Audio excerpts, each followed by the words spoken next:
G'day, welcome everyone. Welcome to Darwin. My name's Luke Gosling. I'm the federal member for Solomon, and it's my great pleasure to invite everyone to enjoy our wonderful top end while you're here.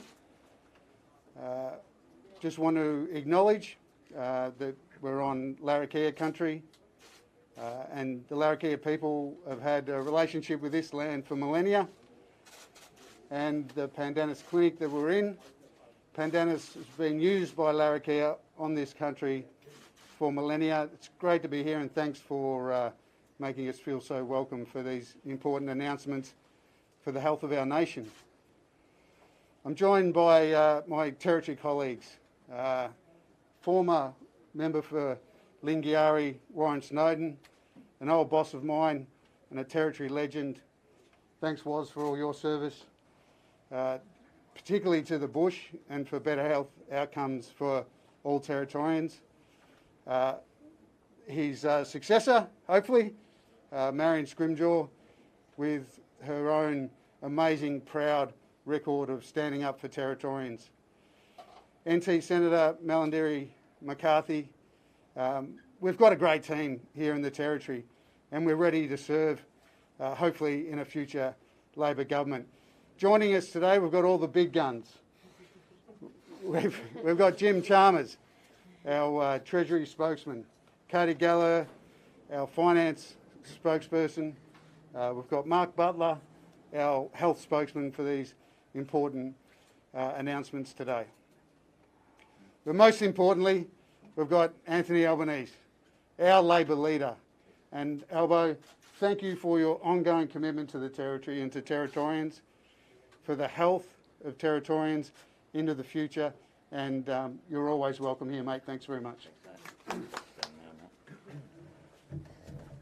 Well, thanks very much. I'm told while we're speaking, we consulted with Emma. It's okay to take our masks off.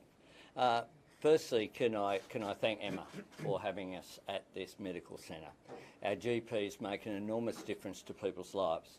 And here this GP centre not only serves the local community, it serves people coming in from remote communities who of course have particular health challenges. So thank you for what Emma and her team do each and every day.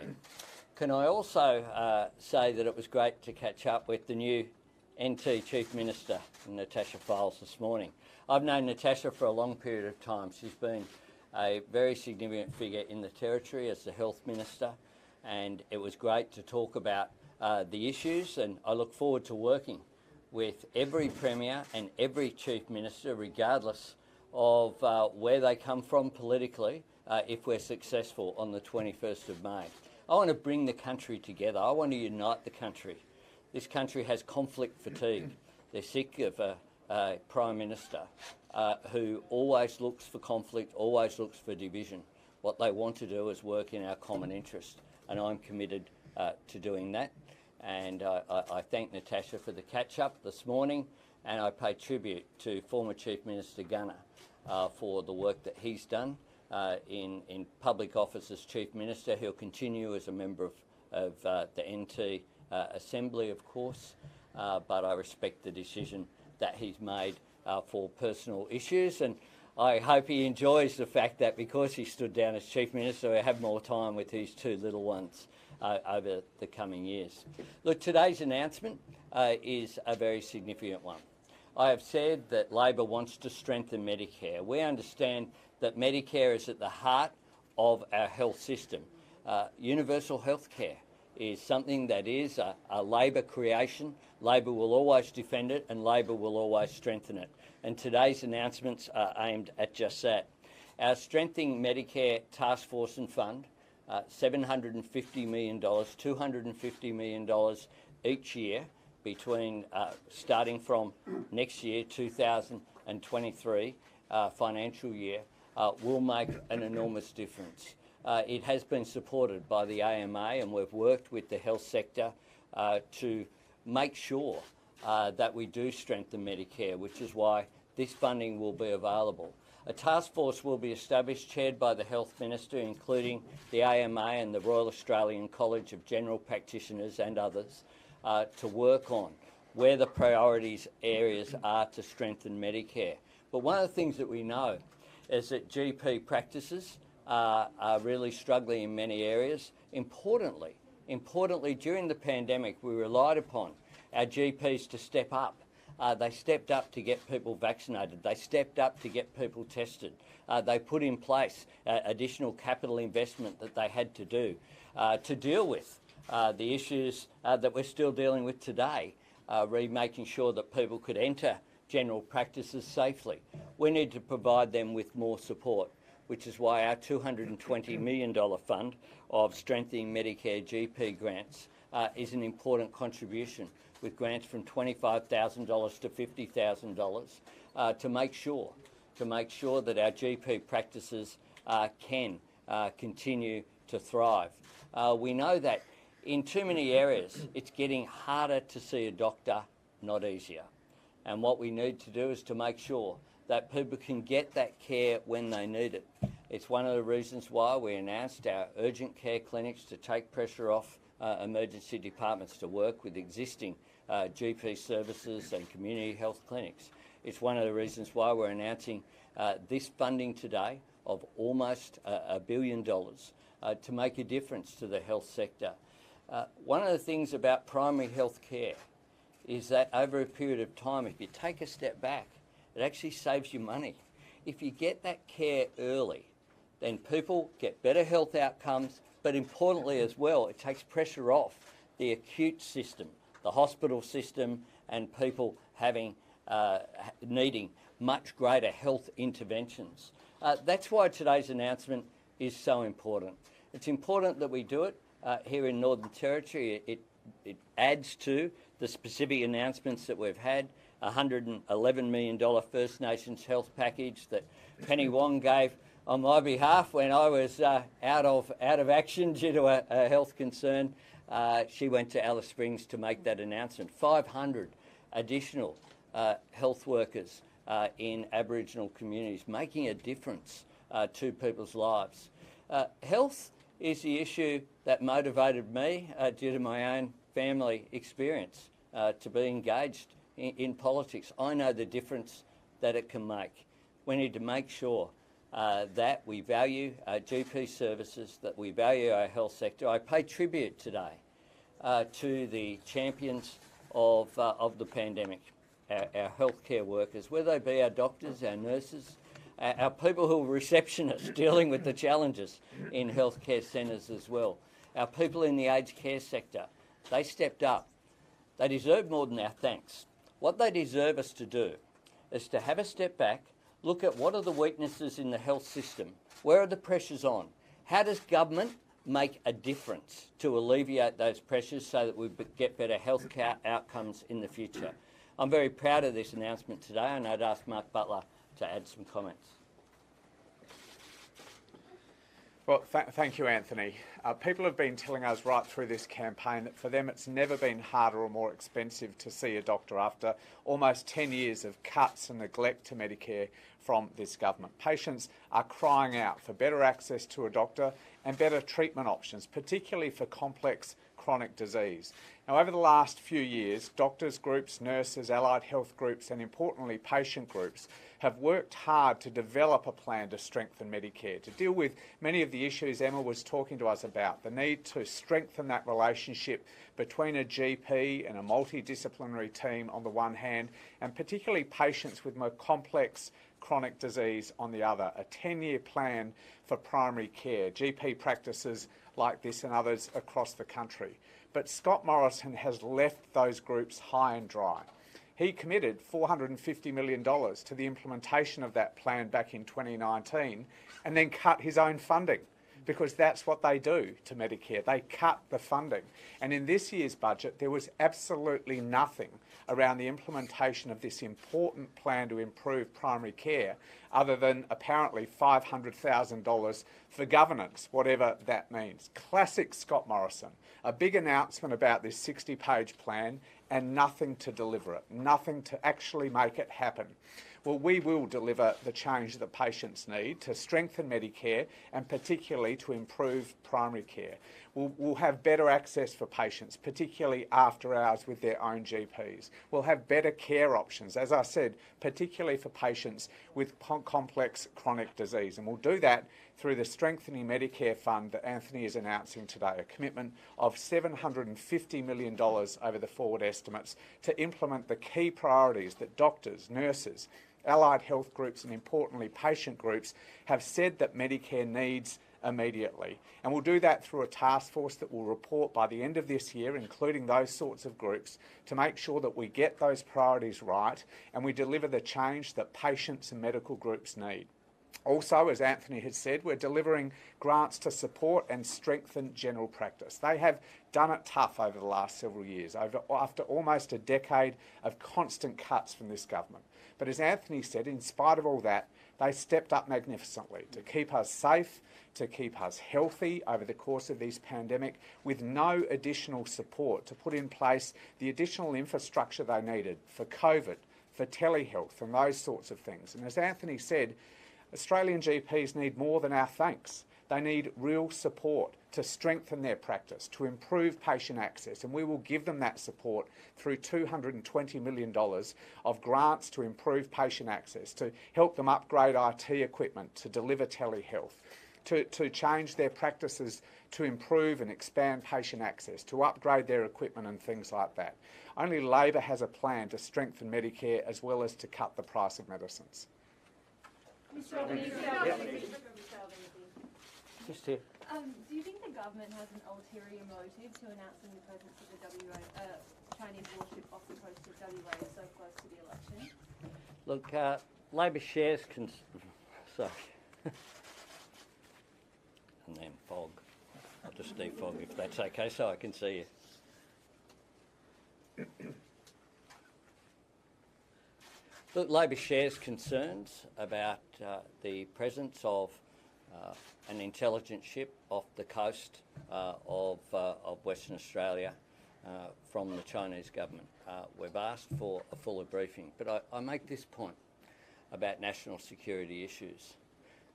There is a report today in 9 newspapers that is a serious report.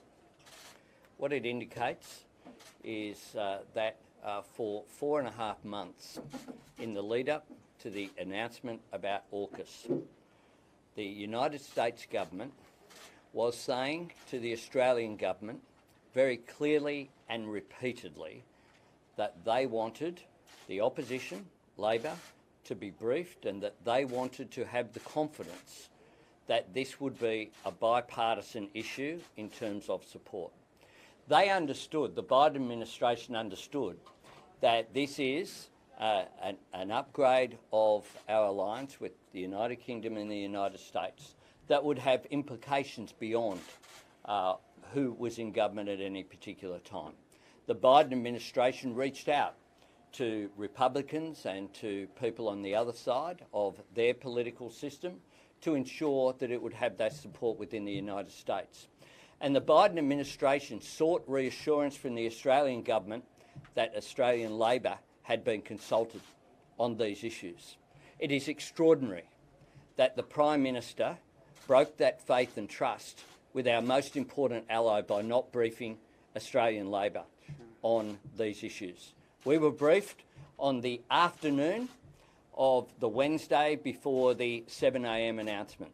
I was contacted by Scott Morrison only on the day before and asked to fly to Canberra, which I did with Richard Marles and Penny Wong, and Brendan O'Connor was also there, some remotely, to be briefed on the AUKUS proposals. It was a good comprehensive briefing by officials. But the fact that the United States had made a request to Australia that was ignored for 4.5 months shows that this is a Prime Minister who always plays short-term politics, isn't interested in the national interest. If it's a choice between the two, he'll always go the short-term political interest. So what we have here, and we're aware of this very consciously, is not only were we causing tensions with our relationship with France, an important ally, we're also causing tensions with our most important ally, the United States of America.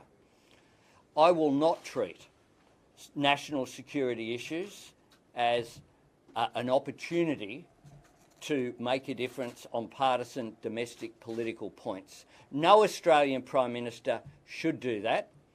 When the request came in, I should have been briefed. I don't talk about our national intelligence briefings and national security briefings, which I receive in detail. The only time I have given any information is when I have sought permission of those agencies to disclose information. I take national security seriously. This Prime Minister is always interested in the wedge, always interested in the division. And that's why when he says that I'll change, he can't be trusted. If you want to support change in Australia, change the government, because this Prime Minister will not change. It's what he does. It's what Gladys Berejiklian called him out for on the bushfires, when she said he was more interested in the politics than in the people who are at the centre of that bushfire crisis. And this Prime Minister won't change, which is why we need to change the government. Just going back specifically to that issue with the Chinese ship off the WA coast, are you suggesting that this is short-term politics from the government? I'm not suggesting that. I'm suggesting that it is an issue of concern that this ship was off the coast of Western Australia. It's appropriate that we get proper security briefings on those issues. Brendan O'Connor has made it clear that he's requested that issue. It's not an issue that was raised with me in any of the briefings I've received. Some comments that Zoe Daniel made this morning. She's criticised John Howard for using gendered language when he described Teal independents as anti-liberal groupies. Do you agree that those comments are sexist?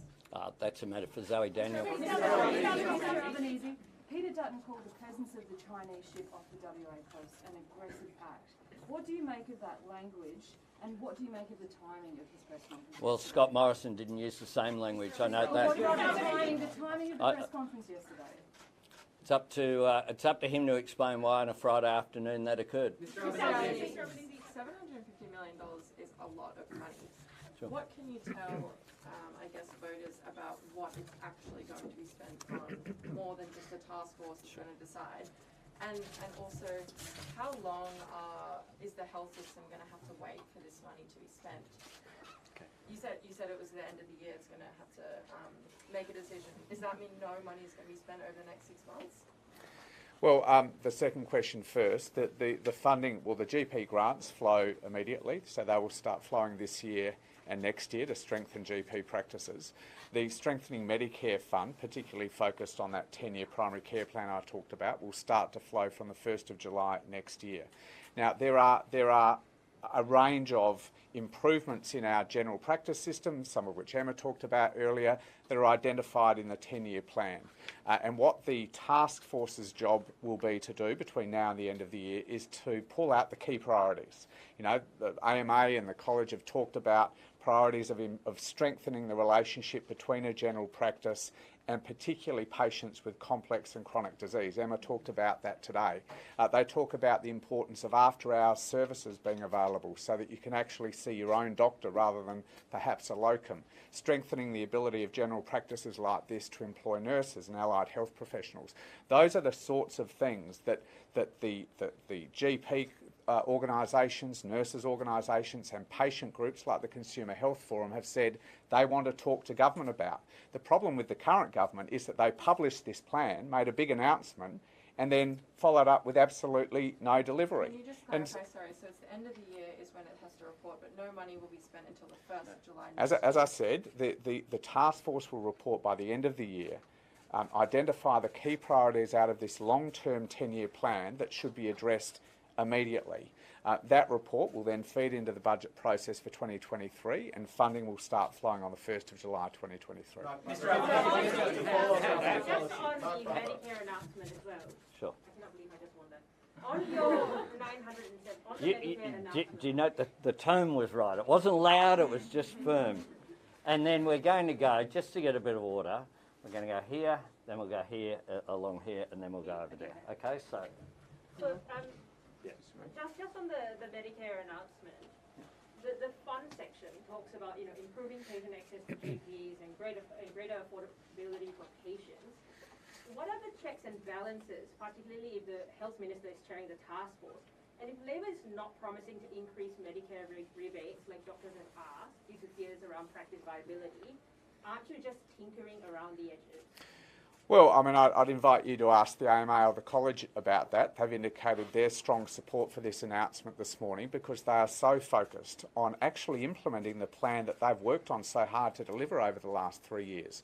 A plan that, as I said, will strengthen that relationship between a GP and a patient, potentially involving an enrolment with particular practices that give rise to a whole lot of other payments, after-hours services, strengthening the ability of GP practices to employ nurses and allied health professionals. I mean, these are the things that the AMA, the college, those other organisations have been talking to us about for months. These are the things that are identified in the 10-year plan that they worked so hard to deliver over the past 3 years, but got no follow-up investment from the government. Those are the things they've talked to us about. Those are the reasons why they've welcomed our announcement this morning. No, I did go through. It's really a bit hot in here, so I've gone through what the order will be. You won't get advanced by yelling. Thanks. Mr. Albanese, your candidate for Parramatta has admitted that he had an oversight in regards to electoral laws. I'm talking about Andrew Charlton, who said he had an oversight in regards to electoral laws. Given what you said about the What? Detail. Detail. The detail is that he was listed as white rental property under the electoral laws. Now, given what you said about the candidate for Lilly, is there a case of double standards here? And well, you haven't explained what the issue is. should you refer Mr. Charlton to the AFP? I'm not aware of the issue in which you raised, so I can't comment. There was a bit of back and forth yesterday between Mark McGowan and Peter Dutton and the Prime Minister. Mark McGowan's been quite vocal in his criticism of Mr. Dutton's rhetoric on China. The Prime Minister's response to that was that Mark McGowan's not in charge of foreign policy. Is Mark McGowan and state premiers people you would be looking to in regards to the relationship with China if you are elected? Well, I do note that Peter Dutton's rhetoric is very different from his own government's rhetoric. It's very different from Marise Payne is in charge of foreign policy in the government. She's the foreign minister. Her rhetoric is very different from Peter Dutton. What we see going on here, we've seen it for some period of time. If you notice the really subtle thing about you can't be leader if you haven't been treasurer, when Josh Frydenberg's sitting behind the Prime Minister, there is tension within the Liberal Party. It is being played out day after day. There's tension within the National Party whereby people are doing the numbers whether they win or not over who is either Deputy Prime Minister or leader of the National Party, depending upon the seats and the outcomes. And the Liberals and the Nationals don't like each other. Don't like each other.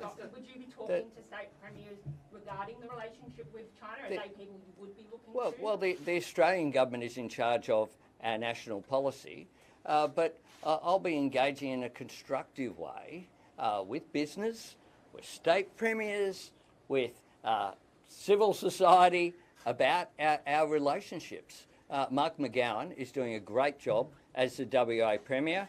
I stand with Mark McGowan. Scott Morrison stands with Clive Palmer. Mr. Albanese, just while we're here in the Northern Territory, Scott Morrison has said that it's not his government's policy to implement the Uluru Statement from the Heart.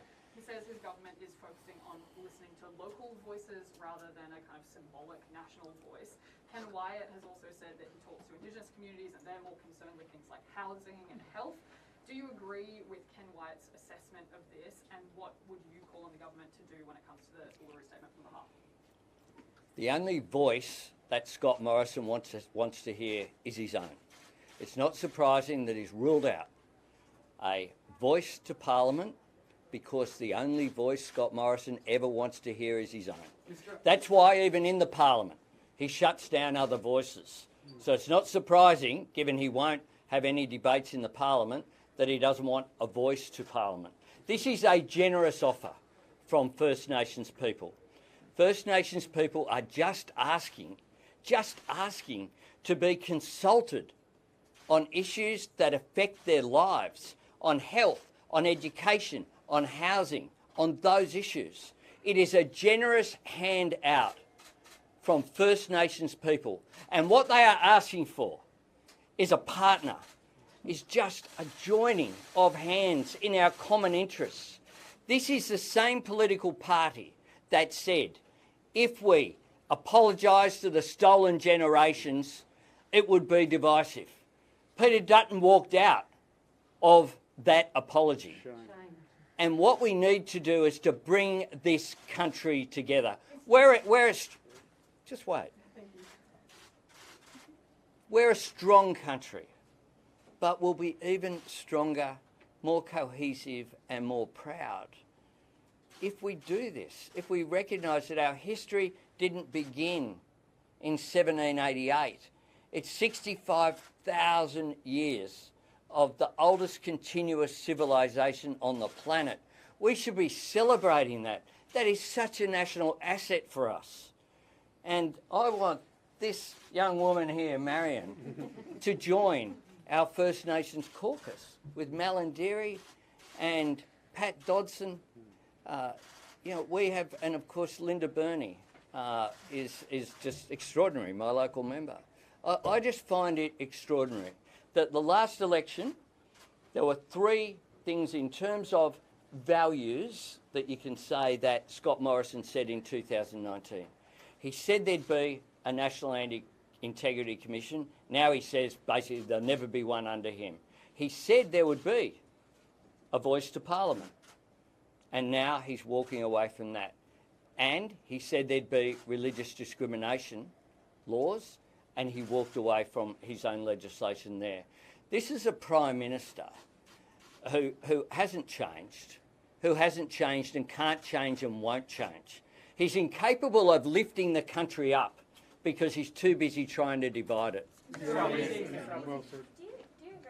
principle that more women in Parliament is a good thing, regardless of their social and political views? Yes, I think Parliament should reflect the population, and the population is made up of men and women. It's made up of people of different ethnicity, different religions, and we should have a Parliament. It will be strengthened if it's more reflective. I certainly know that our caucus is strengthened by the fact that if we're successful, if we're in government after next Saturday, then our caucus will be 50% women, 50% men. It's pretty clear that that will be the outcome. That will be a good thing. Trudy, and then... Mr Albanese, back on China, the polls show that you're on track to win come May 21. If you do that, will you reach out to speak with the Chinese President Xi Jinping? Look, I'm not getting ahead of myself, and the relationship with China will remain complex and will remain challenging regardless of who wins the election. I'll tell you who I'll be reaching out to. I'll be, if we're successful, reaching out to the United States and the Biden administration. And what the Biden administration will get from me as our most important ally is straight answers. What's very clear from today's revelations is that they didn't get straight answers from the Morrison government. At the back. GPs will be dealing with the COVID pandemic for years to come. Will some of the money from this fund help fund free PPE? The GPs have been calling for that for a long time. And secondly, will it also help address the precipitous fall in the number of young GPs coming into general practice, or young doctors using general practice? Well, thank you, James. I'll deal with the second question first. And we heard from Emma and her colleagues today that there's a real drop-off in the interest in young medical graduates taking up a career in general practice. Over the course of the last several years, that's gone as low as 15%, just 15% of medical graduates indicating they want to be GPs. Now, that's against an historical position of more than 50%. And if we do not turn that around, we are going to face an extraordinary crisis in general practice over the coming 5 to 10 years. The most important thing we can do to turn that around is to strengthen Medicare. because the biggest thing, the biggest signal from this Morrison government and his predecessor Prime Ministers about general practice has been constant cuts. The freezing of the Medicare rebate, 900 cuts and changes last year to the Medicare benefit schedule. It just sends a message to young doctors that the government doesn't value and respect Medicare, that it doesn't value and respect general practice, and you're better off finding a career elsewhere in the health system. Well, that won't be the approach of an Albanese Labor government. We know that Medicare and general practice is the backbone of the health system. It means that people get the care they need when they need it, where they need it, and don't deteriorate to the point that they end up in an emergency department. We'll go to Chloe and then Anna. We'll go to Chloe, then Anna. I'm running the press conference. Chloe? If you win this election, will you also change? Scott Morrison got asked a question the other night to say something nice for a minute. He couldn't quite get there, but he did try. But one of the things he said was about me was that I've never forgotten where I came from, and I haven't. What you see is what you get. The values that I was raised with are the values that I hold dear, and they're the values I'll take into government, with two key themes to that. No one left behind, because I believe we should look after the disadvantaged and aim to lift people up. But also no one held back, that Labor is a party of aspiration and opportunity, that we should look for ways in which people can be the best they can be. And that will be my driving force. I don't believe this Prime Minister can change. It's a desperate statement that he made. The more accurate one that he made yesterday was that he was a bulldozer, because he's a Prime Minister that does tear things down. He doesn't build things up. The other thing that I have always been as a builder. I helped build here in terms of funding the Tiger Brennan Drive significant upgrade, the most significant road upgrade in the NT's history. I helped upgrade the port before the CLP came in and sold it to a business connected with the Chinese Communist Party with a $20 million incentive from Scott Morrison to do so as Treasurer. I built things. I built remote roads. I worked with Warren Snowden, and I pay tribute to Woz, because I won't see him again before the election probably, but he has been an extraordinary advocate for the people of the Northern Territory. I must say sometimes a complete pain. A complete pain to be Regional Development Minister and Local Government Minister and Infrastructure Minister with this bloke storming through the door. But what an amazing career he has had, and what a difference he has made to the Northern Territory, and I pay tribute to him today. And I am so proud that Marion is a worthy successor of Warren Snowden, and I can give Marion no greater compliment. Anna. Just on that front, this is a question for Marion Stimwell, Sure. please. You've previously advocated for the community to listen to the people of Yuendamu and stop police carrying guns in remote communities. Do you still hold that view, and what do you think federal Labor could do to advance that cause? I think, Anna, thank you for the question. I think what I said was that I suppose that when you go to communities and you look across the Northern Territory, there are many police that work with communities, and they don't have their guns on them. And those communities and those police have a fantastic relationship, and we have to build on it. We have to, for the sustainability and the better outcomes for our communities, we've got to look at how do we get the relationship between police and community and that balance right.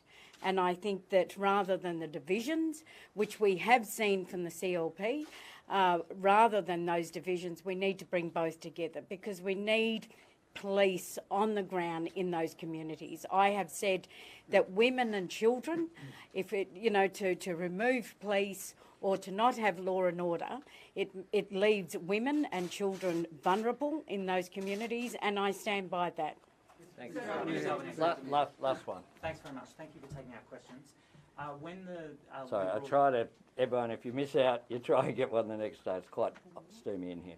when the Liberal National Party candidate in Lilly was found to be registered at one address but presented to the Electoral Commission as living elsewhere, you said it was a very serious issue, that the Prime Minister should take action and that the media should ask about it. The Electoral Commission took action.